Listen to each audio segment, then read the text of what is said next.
Hello, and thank you everybody for being here.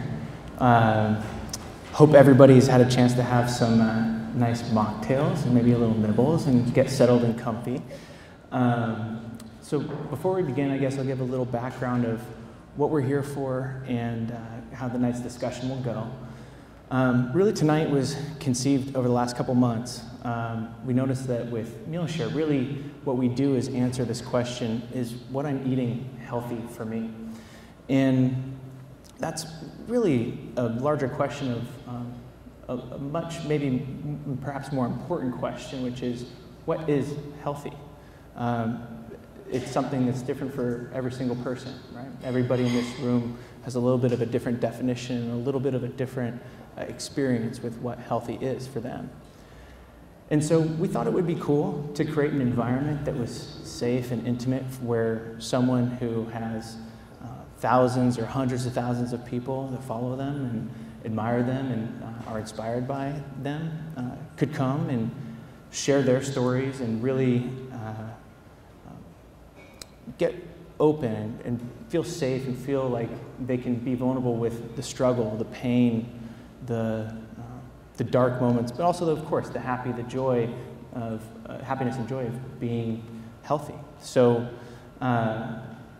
tonight's discussion, I think, will really center around our esteemed guests, Sophie and Sierra. And as part of this, we really can't create that environment without everybody here as well. So really want to ask everybody to, I guess, as a first step to do that, take out the little love notes that you got in your bag. And what we're going to do is we're going to write down real quick here. We're going to write down something of our own personal health or journey over the last 6 or 12 months that you haven't shared with anybody else. Just one thing.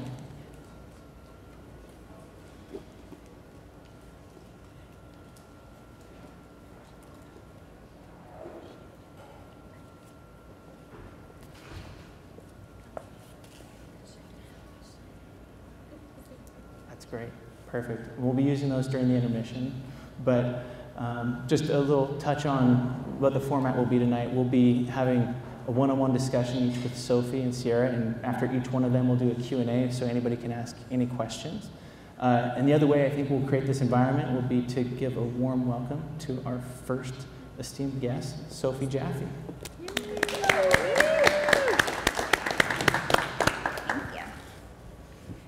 Hi, how's it going? Oh, perfect. Mike, first minute, perfect, great. So, your story I really want to begin with, I think an area that people aren't as familiar with. When you were 6, I believe, you were in Maryland, and just to dive right into it, your parents had split up, and over the next several years, with your dad in LA and your mom moving you guys around, how did that experience affect you as a person? I think it's a base part of your character and your drive, so yeah, show that. Thank you. So my parents divorced when I was 6, and I was living in DC at the time, and my dad actually stayed there, and my mom moved around. And I moved every year from when I was 6 until I was 18. Every year I lived in at least a different house, but also oftentimes different schools as well. So we moved around to North Carolina, and then we moved back up to Maryland, and then around, and then my dad moved to LA when I was 13. So I lived bi-coastal, visited 6 to 7 times a year for holidays to LA, but mostly was rooted in Maryland. Yeah. So at the time, I feel like my normal response was just to adapt. So I would fight a little bit, like I don't want to leave again, I don't want to leave my friends, and my mom would explain why we had to leave again, and then I just kind of rolled with it, and I learned how to find peace within myself and find a sense of home and community and love just wherever I was within myself. So I can still sleep anywhere. I can take a nap right here with all of you moving around, and I feel safe and comforted and comfortable. And there's a lot of beautiful skills that I learned, learning how to cope, with pain and sadness and upheaval. And I think that's really what how I responded, is being able to find that sense of home and just like feeling at home in my body and in myself. And the words you use to describe that, I think, are really interesting too. It's not about coping or something like that. As a 6-year-old being torn away from your friends and tears streaming down your face and all this. It's more actually finding home, right? And that sounds like that was a theme that kind of recurred through not just the early years, but also when you moved west, right? So you came to college out of UCLA here. Yeah. And that's really where your exploration of and connection with health and your own health seems like that's how that started. So maybe give us a little bit of a background with what that was like. Yeah. So I think I was actually at a really early age exposed to health and wellness. My birth mom is a holistic nurse practitioner, so she grew up bringing immunizations home and chasing us around the house and giving us shots at home. I didn't see a doctor. The first time I stepped foot into a hospital was when I was giving birth to my child at 26, so my first child. So I had a very holistic approach to wellness. We didn't take anything except for homeopathics until I was 11 or 12. So I had this really holistic, beautiful upbringing in some ways, but then everything else was kind of everywhere. But I was exposed to that sort of more progressive, more Eastern meets Western. Mm-hmm. And true holistic. Really holistic, yeah. She still used immunizations, as long as they didn't have things added to them, and just really did her research, but she administered them herself and made sure she did all the research and made sure they were spread out, and really it was a really personal, loving approach to medicine and healing, and that she learned how to heal herself from an early age and then use the same kind of methodologies with us, which is really beautiful. So I was introduced to that. I always thought it was really weird. I just wanted to go to the doctor. But I think that sort of introduction set the precedent for the rest of my life. So then I kind of, rejected it, as we do with our parents. And then when I moved to LA, I just fell in love with this juice bar in Hollywood. And Real Raw Live? Real Raw Live, yeah. I don't think it's there anymore. It's in East Hollywood. And I was living with my parents. I had just graduated from UCLA in health psychology, and I didn't know what I wanted to do. I knew I didn't want to sit in a room and work one-on-one with people. I knew I didn't want to go to grad school right away, but I didn't know what I wanted to do. So started to spend time in this juice bar, and I was just fascinated by the world of raw foods and veganism and plant-based foods, and I had homeopathics in there, and I read all the manuals, and it just felt like home. And I just started my own journey in that juice bar, and I never left. So I started at 6 or 7 hours a week, and then within 6 months I was managing the place. I was working 50 to 60 hours a week. I was managing group cleanses before there were cleanses. No one did cleanses 10 years ago, and we were kind of at the front of that, and really just learning about the clients that came in and the customers, and falling in love with their stories, and use this ginger to help you with that, and this turmeric really helps it, and learning and reading books and following around my managers, and just loved it. I just fell in love, and that's really where this started. Yeah, and that's definitely, I think, it sounds like a very early introduction to what philosophy has become for sure. But before we kind of move on to that, I definitely wanted to cover too, it's not like you just popped up philosophy either, or kind of just jumped into the social media world, right? But you also were a trainer. You were NASM, I think, trainer, right? And then as well, a registered yoga teacher in RYT. At 20, was it? Yeah, so young. And so you were also a healthcare researcher as well, is that right? While you're at UCLA. So you're doing undergrad, you're a trainer, you're a yoga teacher, and you're a researcher. Well, during undergrad, I was nannying at the time. That was my only job during undergrad. And then I was doing research in health psychology for ocular melanoma. And then I graduated, didn't really know what I wanted to do, so I was working at the juice bar, and while I was working at the juice bar, I got my personal training certification, and then after I finished that, I got my yoga certification. So it was like around the same time, but it was after I graduated. Okay. Yeah. Wow. Yeah. So take us through that, you know, and how, and maybe before we even get into the core question, I definitely want to ask, is, you know, you have a then boyfriend, right, as you were going through that, now husband, now father of your 2 beautiful kids. And your relationship you've been very open about that. You know, has its ups and its downs, its twists and its turns, its dark moments for sure. Yeah. How has that affected how you look at yourself, and maybe even to that sense of home and individuality that you find too? Because I think definitely on social media that presence really, you know, it's very individual. You have a very individual presence. So how that all works in too. So you're asking during my relationship with him how like that same sense of like self showed itself? Yeah.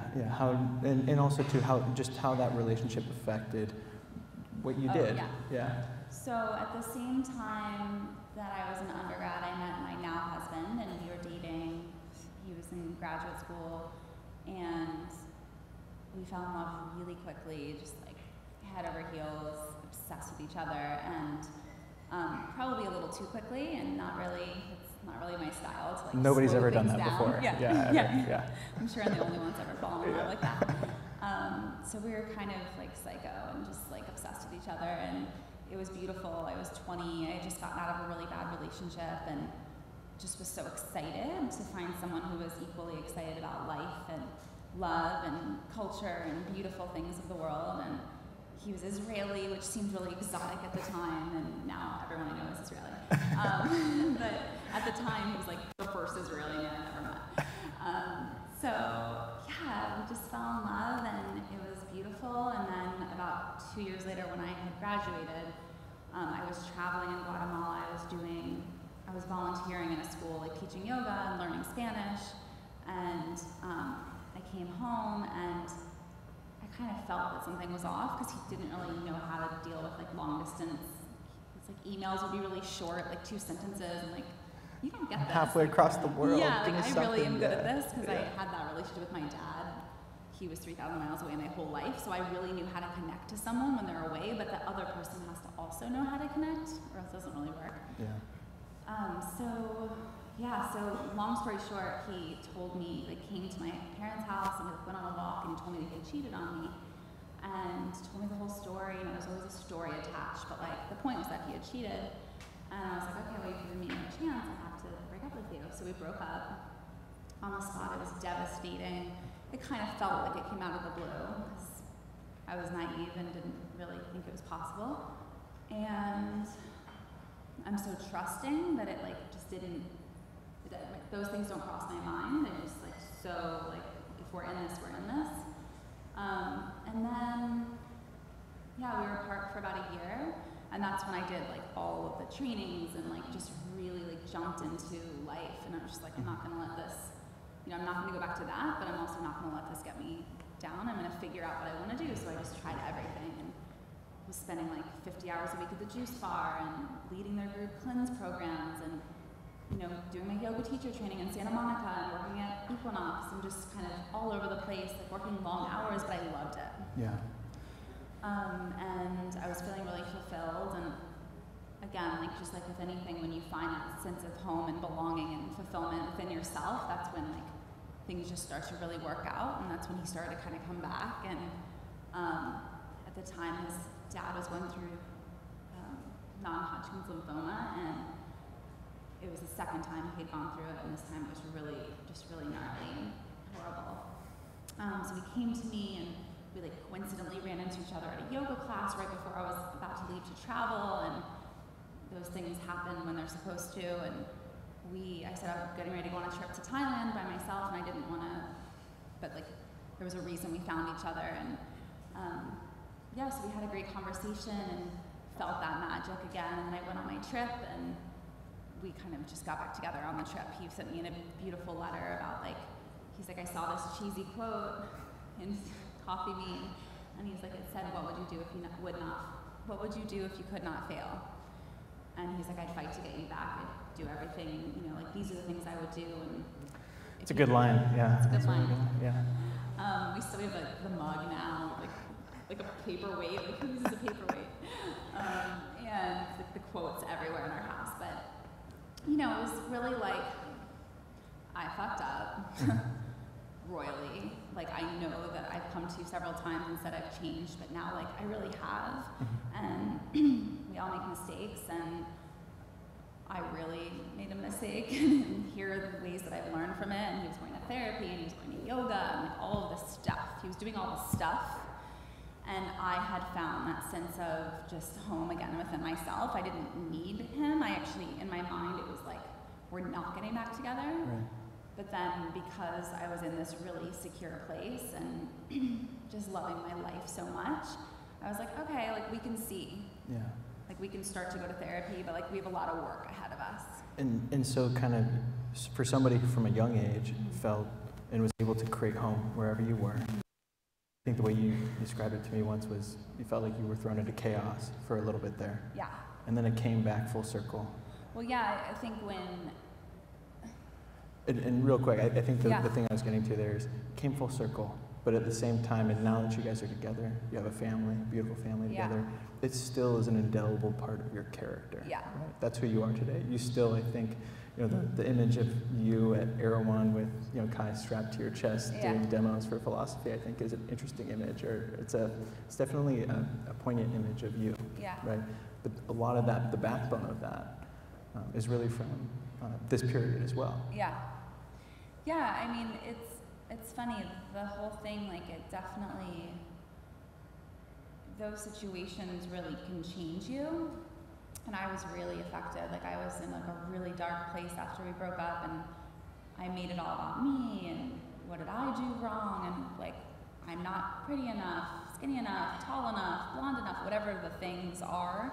And I went down that dark place for a long time. I cut my hair. My like alter ego was Jade. I got like really dark hair and it was really short. And like all my girlfriends were not like, Britney you're Spears Jade. short or something. What? Not Britney Spears short at the same time. Like No, not dark. that.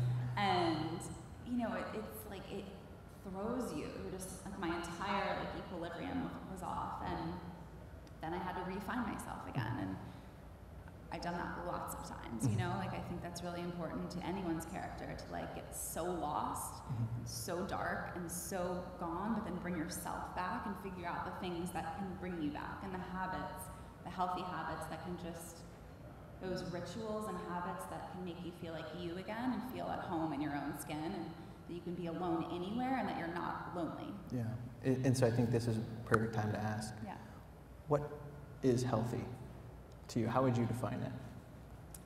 I think healthy, the definition has changed throughout the years. For me now, what is healthy is having a sharp intuition, so knowing what works for your body and being able to like block out everything on social media, everything you read. Like it's great to do your research and know facts about things in health and wellness, but then to forget it all and just go inward and trust yourself. And really just kind of sharpen that intuition tool. I think that's what healthy is balance and intuition. So it's not just the awareness, but the intuition itself. That's the being able to listen to yourself, listen to your body and what it's telling you, and being very acute with it. Yeah. How have you taken that, because I think this is the other cool thing about what you've done with that, all those learnings over the years, is you've built it into a company and products, superfood products that you really believe in. And so how did that start? Tell us about, I think it was Green Dream was the first one. Yeah, right? Green Dream was the first one. So my products, I have a superfood company called Philosophy, and it all started just after I worked at the juice bar, really organically, pun intended. It started really organically and just out of my kitchen, what I was already kind of making for my own clients, what I was using on myself, and it came out of a need. At the time I was vegan. I was vegan for like health reasons because I had really high cholesterol, but it turns out that it's just hereditary, and like my baseline is just higher, like my cholesterol. So like we did all these tests, and I was like, I'm gonna go totally vegan. I'm gonna like do all these things, and it didn't really change the numbers because that's just the way I was born. My dad has the same thing, and his dad had the same thing. So again, intuition, knowing my body, and not being like, okay, I have to be like crazy and eat all these things in a certain way and exercise this many hours. Like none of those things changed the numbers. And listening to that and being like, okay, I'm still okay, and I'm gonna just listen to my body. Right. So yeah, so I was vegan at the time, and I was really annoyed by the lack of quality protein powders on the market. And like even when I was working at Equinox, I'd get there at 5 in the morning to do a training session, and I didn't even want to get a smoothie because like, I don't want that crap in my smoothie, and there's no alternative. Yeah. I don't want whey protein, and I don't want whatever that vegan protein is in there. It's the old Metrix powder, not to knock on that, but yeah. So I just created one, and Green Dream is that. Green Dream and Berry Bliss and Cacao Magic are just 3 different versions of a really clean plant-based protein with no soy, no fillers, and no sugar or stevia. And that was like, I couldn't find anything like that on the market, and you still can't find that on the market. It's really hard to not find all those things. No fillers, no soy, no sugar, no stevia. It's like almost impossible. So my products all still have none of those things, and 10 grams of protein per serving, and it's super potent and super pure. And that's what I was craving, and then my clients, and then my friends, and then like it just grew from there. And you moved from Green Dream into, I think, was it Cacao Magic, right? And then because each product has meaning too, and that's, I think, a really cool part about so what Green you're doing. Dream came out of that need of a clean protein powder that didn't like overtake flavor. You know, you have a protein powder, and then it's like, you can taste the protein powders in there because it's so oversweet, or like that fake strawberry flavor. It's just too much. So I wanted just something really neutral. So that's where Green Dream evolved. And then the second was Cacao Magic, and that was after my stepmom had stage 4 breast cancer. She was doing a mix of Western and Eastern modalities of healing, and she was seeing this acupuncturist, this Chinese doctor in Santa Monica, and he kind of like prescribed her all these different herbs and drugs, and some of the herbs that he prescribed her are in Cacao Magic now. So like reishi mushroom is really incredible for immunity, and so each of the products were kind of like inspired by her journey and what she was using and what I was helping her with and prepping her stuff. And then the next one was Berry Bliss, and that one was inspired by my trip to Thailand. During that time I traveled alone. So all these beautiful exotic fruits that I had never heard of, like camu and mangosteen, all these amazing exotic fruits that like we don't have here. Right. And they were just selling them in the back of trucks, just pick on them up. Every street corner, yeah. So that was that, and they're so high in vitamin C and really great for your immune system. So that was Berry Bliss. Okay. Yeah, so those are the 3 flavors, and now we have different products under each. So like a organic superfood honey, where we add the superfoods to the honey, and so it's really medicinal. Honey on its own is incredibly healing and medicinal, and then on top of it, by adding the superfoods, it just makes it like super and it tastes amazing too. Yeah. That's good. That's important. And what's next? Lots of things. Lots and lots of things. We're creating like a whole network. We have an amazing community and new product line. We're going to do a turmeric one next. Turmeric is now couture, so that's good. Yeah, just so many things. Yeah. Awesome. Great. Well, thank you for sharing. Thank you. And I think right now we'll open it up to Q&A. So Claire, our dietitian, has a microphone, so if anybody has any questions for Sophie.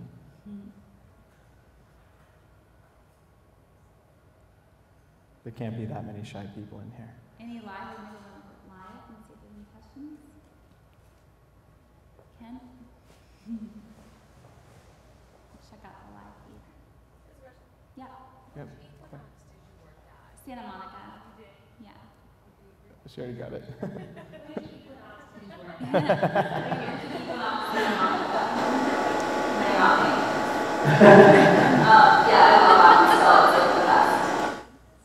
I feel like sometimes they can be a little pretentious, and that one's like very down to earth and families and just like really good vibes. Yeah. No. Good. Okay. Well, Thank you so much for being here. My Thank you pleasure. for sharing. Thank Give it you up for for having Sophie me. one more time.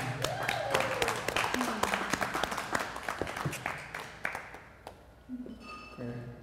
And now we'll take a brief intermission, and actually I think that as Sophie had recommended, and I think this is a really cool activity, is the little love notes that you wrote, that one thing about your personal health journey, turn it next to you and share that with them. Especially the 5 up front here next to each other.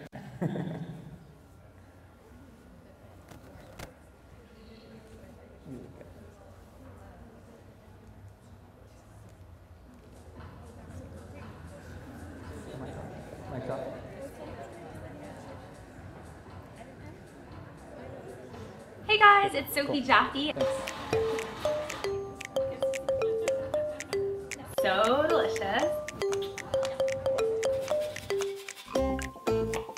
This is a really fun activity with kids. It's so good. So yeah, Green Dream was my first smoothie powder. It was the first thing that I felt a big demand for, even in my own life. Cacao Magic came out. It was like, I need a chocolate smoothie. I want to still have greens in my smoothie, but I need it to taste like chocolate.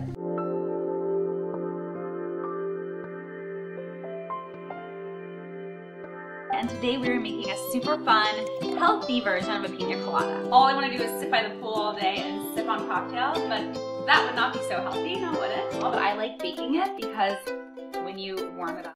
My 0 to 60 moment was losing my mom to cancer almost 2 years ago, which really threw my world upside down. I really hit rock bottom, and I went through a really dark place for a really long time. And you know, there were so many times where I didn't know if, when, or how I would come out of it. And ultimately what got me back on my feet was health and wellness. Ever since I was a little girl, I always knew that I was here on this planet not for myself. I was here to help other people, and I was here to be of service to other people and use my journey and my struggles that I've been through to inspire other people to live their best life. And I feel like so many people are constantly trying to fix their exterior, to fix what's happening internally, and we're going about it all the wrong way. We've got to start with what's happening internally first, and we've got to deal with the hard stuff first.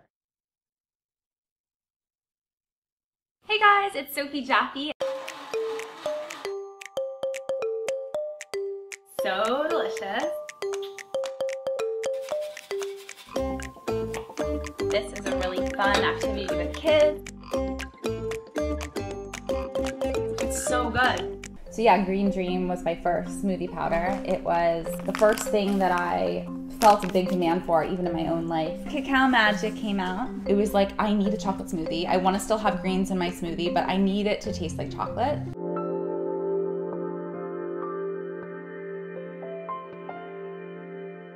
And today we are making a super fun, healthy version of a pina colada. All I want to do is sit by the pool all day and sip on cocktails, but that would not be so healthy, now would it? But I like baking it because when you warm it up. My 0 to 60 moment was losing my mom to cancer almost 2 years ago, which really threw my world upside down. I really hit rock bottom, and I went through a really dark place for a really long time. And you know, there were so many times where I didn't know if, when, or how I would come out of it. And ultimately what got me back on my feet was health and wellness. Ever since I was a little girl, I always knew that I was here on this planet not for myself. I was here to help other people, and I was here to be of service to other people and use my journey and my struggles that I've been through to inspire other people to live their best life. And I feel like so many people are constantly trying to fix their exterior, to fix what's happening internally, and we're going about it all the wrong way. We've got to start with what's happening internally first, and we've got to deal with the hard stuff first. Hey guys, it's Sophie Jaffe. So delicious. This is a really fun activity with kids. It's so good. So yeah, Green Dream was my first smoothie powder. Okay. It was the first thing that I hope everybody had a good time sharing and learned a little bit something about themselves. and whoever they were, I think we have some people still sharing. That's awesome. Keep at it.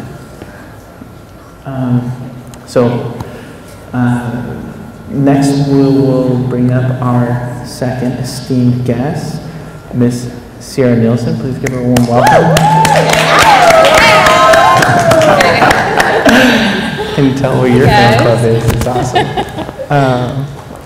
Hi. Hi. How's it going? I'm good. How are you? Good. So I think it's really interesting. We have two amazing people, and your stories start in such different places, but both of them are not here, right? So you're from Lincoln, Nebraska, I believe. Lincoln, Nebraska. Yeah. Yep. So you were always the pretty girl, tomboy, the athlete, and your journey in health, I think, actually sounds like it started with your mom and her story. And before we dive into that, let's kind of go before that a little bit, and just kind of tell us kind of who you were before the age of, say, call it 18, right? And then what if you really want to, you can include the part about the FUBU sweatshirt too. I'm from Lincoln, Nebraska, and I was kind of like this stereotypical straight A student body president, homecoming queen, like that girl. I was always super driven and really cared about school and cared about my community. I did go through 1 year of being a total rebel and dated like the gangster guy in 9th grade, wore FUBU. I'm sorry, I had to. I did. Sorry, yeah. And like Chico jeans or whatever those were, I don't remember. Chicos were awesome. That was a good. Yeah. And then after I graduated high school, I moved to Nashville. I went to school at Vanderbilt University, and I actually started pre-med. I thought I was going to be a doctor my entire life, and then quickly realized that I wasn't passionate about it. And thought I was going to go into consulting or investment banking. And then my mom, my senior year, got sick with stage 4 lymphoma, which kind of just threw my entire world upside down. Yeah. So I took a year off and went home to take care of her while she was having her stem cell transplant. And that was kind of like my first, gut check when it came to health, and really realizing that like we are nothing without our health. And my mom had suffered from fibromyalgia before and had almost cured herself of it from just diet and nutrition. So that kind of woke me up to that. But I'm from Nebraska, where we just ate like beef and corn. My first time ever having sushi was at a Chinese restaurant in Nashville. So we didn't really know what being healthy meant growing up in the Midwest. But I think the interesting part too is your mom, when she was diagnosed with fibromyalgia, you think you were still a teenager. Right? Yeah. And she was really early on. She was ordering acai berries online. Yeah, before that was a thing, yeah. where she was ordering. So she was finding her own way of and I think was it because that she found that diet alleviated some of the symptoms, or was it just generally speaking? Just honestly because she had mono for 5 months, and then she got fibromyalgia, and it was pretty debilitating. So she just figured, and like her doctors weren't doing very much, and nobody was really having a conversation about nutrition. Even when she got sick with lymphoma, nobody had a conversation about nutrition, which just blows my mind. But she was so sick of being in pain. Yeah. She was a single mom of 4 kids and had fought her whole entire life. Like, we grew up on poverty. We were super poor. She was, super stressed out, and she just thought that there had to be something else. Yeah. And so she tried all these different diets, and she was trying the blood type diet, and she was, just detoxing, because we were like a pizza and burger family, detoxing herself from a lot of those things. And she ultimately, after 2 months of really stripping her diet of all those inflammatory things, went med-free. Yeah. Which is pretty incredible. Yeah, absolutely. And it sounds like a big part of how you went on your own health journey was taking care of your mom, taking care of your family during those years. So you're at Vanderbilt, you graduate, right about then she gets diagnosed with, I think, lymphoma. Yeah, my senior year. Your senior year. Yeah. And then you move back. Yeah. You're back for a year. Yeah. And you guys are flying to Seattle with Fred Hutch, and you're going around for the that stem wasn't cell. until this past time. That was, Yeah. okay, that was the Yeah. second time. Everything was in Nebraska before. So take us through between that period at Vanderbilt and eating Nashville food, and before that, your Nebraska beef and corn. I mean, beef and corn in Nebraska and like Southern barbecue and fried food in Nashville. So I was 25 pounds heavier in college. I was a little chunky chunk, but and I was super active, and I was a dancer and a baton twirler. Dirty little secret. I didn't get that part. That's good. That's really good. But I just wasn't eating well. I was eating bagel bites every single day in college, and I didn't even think about it. It's great carbs. Come on. But I've always been one of those people like goes against the grain. And when I'm at Vanderbilt, it's a bunch of really smart, beautiful women that just like you throw them in together, and it's just a full-on competition. So a lot of people had eating disorders. Yeah. People were spending like 5 hours in the gym, and I was like, screw that, I'm getting fat. And I ate all the crappy food, all the good stuff. Yeah. And so after your mom went into remission the first time, right? After I think you were 23 or 24, you moved to LA. You decided it's time to move west. Yeah. What'd you do? I had no idea what I was going to do. I literally just packed up my car and I drove.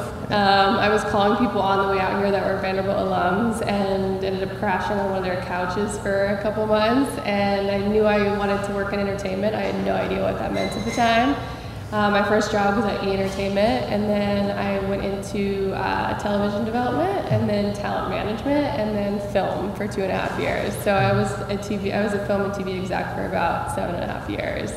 And how was that lifestyle for your overall miserable. health? Yeah. You know, I was collecting all these accolades, and I was climbing the ranks, and I had everyone around me telling me that I was doing really great, and I was going to be running a studio someday, but I just wasn't happy. But I didn't even take time to think about the fact that I wasn't happy. I was doing the grind. I was just hustling 24/7. I was barely sleeping. Yeah. Were you eating well? Were you exercising? Were you taking care of yourself? Okay. No. I mean, for a lot of that, I was an assistant. So I was doing the assistant grind from like 6 in the morning till 9 most at glamorous night. job I'd come in Hollywood, home, right? drink a bottle of wine by myself, go to bed, wake back up because I was so unhappy. But again, I had all these people around me praising me for everything that I was accomplishing. So I stayed on that path. Yeah. And so 2014 comes. So you've been out here for 5 or 6 years, and you made the decision to get active, right? And you do this 8-week I had left the program. film industry. Okay. And sort of started a consulting business with a friend of mine, and I had a lot of time on my hands. So I decided for the first time that I would actually try and get in shape.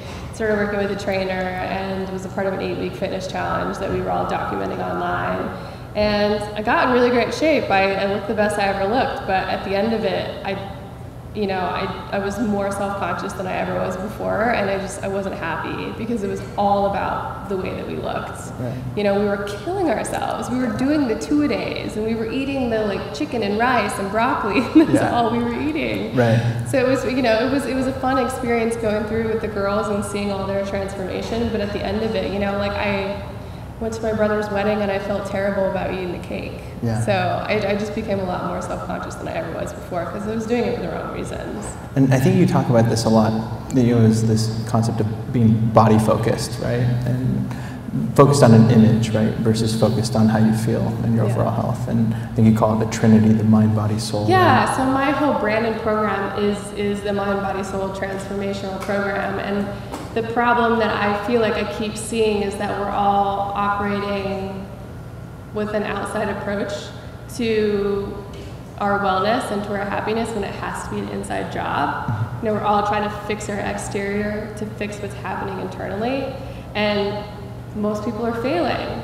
And there's all these programs. There are so many diet programs out there and so many workout programs, and I think that they're really great and I think that they work. But the people, they can't stay motivated, they're not consistent, or they end up more insecure and unhappy. And so why is that happening? Because I don't think it's an issue of not knowing what to eat and not knowing to exercise. We all know the basic things that we need to know. So I don't think that's ever been the issue. Right. What I think it is I think it's a deeper self-compassion, self-love issue. Yeah. And that's the one thing I was missing. So after my mom passed, that's when I knew like this time around, if I wanted to get healthy again and really save myself, that I had to go about it a different way, and I had to dive deeper first. Yeah, and I think the way you described it before too, besides mind, body, soul, is also fulfillment. This concept of you can look a certain way, but are you really fulfilled? Yeah.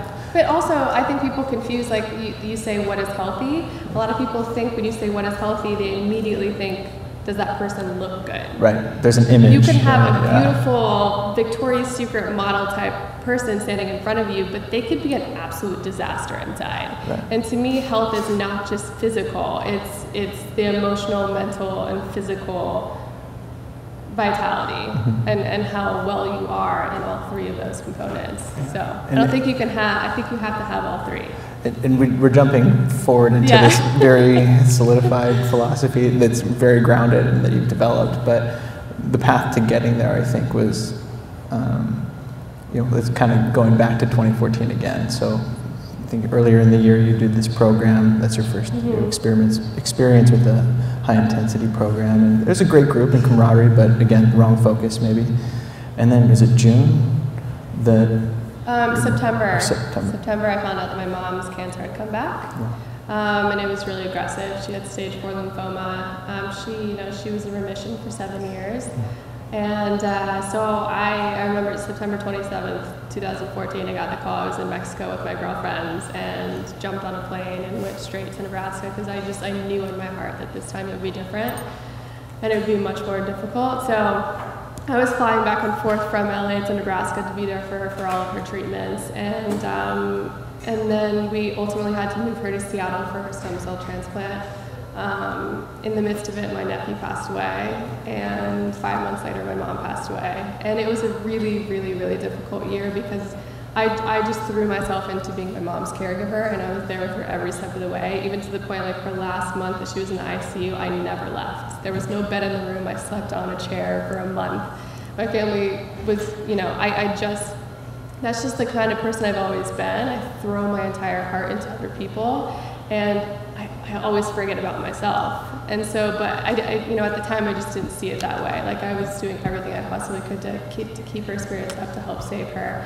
And then she passed away in June, and again, I just jumped into this role of I didn't sleep for weeks trying to plan her funeral, make it the most epic celebration ever, and then came back to LA and jumped into helping, I was in a really toxic relationship, but jumped into helping him with his business, jumped into making sure my sister and my siblings were okay, and I think it was just easier for me to love them than it was to love myself. Concentrate on the exterior, not on yourself. Which I've done my entire life. Yeah. I've always been a caregiver. Yeah. I never really looked inward. And that's a beautiful trait in some ways, but I think now it sounds like you've learned that you can only give as much as you love yourself. Yeah. That's when I really hit rock bottom. Yeah. I was super depressed. I was drinking a lot. My doctor put me on Xanax, and I just had a moment where I was like, this is not me. Yeah. And I just realized that, while I couldn't save my mom, I could still save myself. And again, I had no energy. I was completely running on E, and I was trying to keep this engine running, but I was exhausted, and my soul was depleted, emotionally, mentally, physically, I was a disaster. Right. And I knew, even if I wanted to jump back into figuring out my life, and I didn't know what that meant, I had to first start with a base foundation, and I knew that that meant I had to get moving. Yeah. I didn't want to get out of bed most days, but I had to just get up and move. I had to start feeding myself, and I had to stop having takeout every meal and drinking a bottle of wine. So so I decided that 2015 to 2016 was going to be my year. So I dealt the rest of 2015 dealing with my family, and then really devoted this next year to getting in shape and starting to eat healthy again. And I dove super deep into personal development and dealing with all these really negative emotions that I was feeling with about myself. And I had 30 years of unhealthy beliefs and negative thoughts that I had to deal with, which is not an easy process. Absolutely. And it doesn't sound like you came out of that very easily, but no, I'm still dealing with it. right, every day, right? But that journey, going through that, like you said, you're still on that journey to a large extent, but it's what sounds like, I think, pulled you out of the darkness was focusing on the inside, focusing on your health. Yeah. How were there different points where that was becoming more clear and motivating you to keep going and keep the, I guess the learnings, however you describe the parts of that journey going forward, or do you remember any specific times where? I mean, it was all just kind of a gradual process. Once I started getting healthier, I kind of knew it, because before my mom got sick and passed away, I was becoming really interested and passionate about health and wellness. And I was a nutrition geek. I read a lot on the weekends and tried to learn as much as I could, especially because when my mom was going through that. So my whole mentality around nutrition is really focusing on longevity and disease prevention. And so, I wish that I knew everything I knew now before when my mom was sick, because again, when she was in the hospital, when she was in the ICU, you would be just shocked by the food that they're feeding people in the hospital system and the options that they have. So I knew I wanted to be able to give back, and I knew I wanted to be able to teach people some of the stuff that I'd learned. So it was, probably it was mid-2016 that I decided I wanted to be a trainer and a sports nutritionist. And so at that time I was homeless. So I had to move in with family friends. I mean, I had come into this, I literally, after my mom passed away, I found, because I had taken a year off to take care of her, I was $40,000 in debt. I had no money. I couldn't pay rent, so I had to give up my place. And I just had this epiphany that I wanted to be an entrepreneur, and I had no money and no place to live. So, but I kind of just knew that I couldn't go back to my old life. It was super toxic and negative, and it wasn't going to make me happy. So I was going to do whatever it took to make this dream happen. And but I also knew that it was something, I wanted something bigger. I didn't want to just be a personal trainer. I wanted to be able to use my life of knowledge and getting through adversity and all the lessons essentially that my mother taught me since I was a little girl. I wanted to be able to package those up into a wellness program, because I feel like there's a lack of real wellness programs. It's so body centric, and we really have to focus on the full package. So right, and that kind of goes back to your philosophy around the mind, body, soul, and really, I guess it's kind of maybe a little transparent at this point, but what is that your definition of what healthy is? Now that you've gone through all of that, is that how you look at your own health, or how do you look at it? Yeah, I mean, I think it's being mentally, emotionally, and physically strong.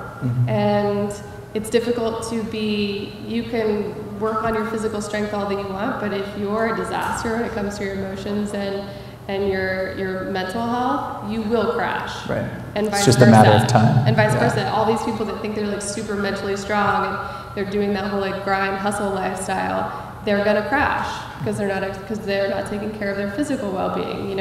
Ultimately, for true fulfillment and happiness and health, you have to focus on all three. Right. And I was always lacking at least one of them. And that was my problem. I was never succeeding. Right. And so how now do you address and take care of each three of those areas of your life?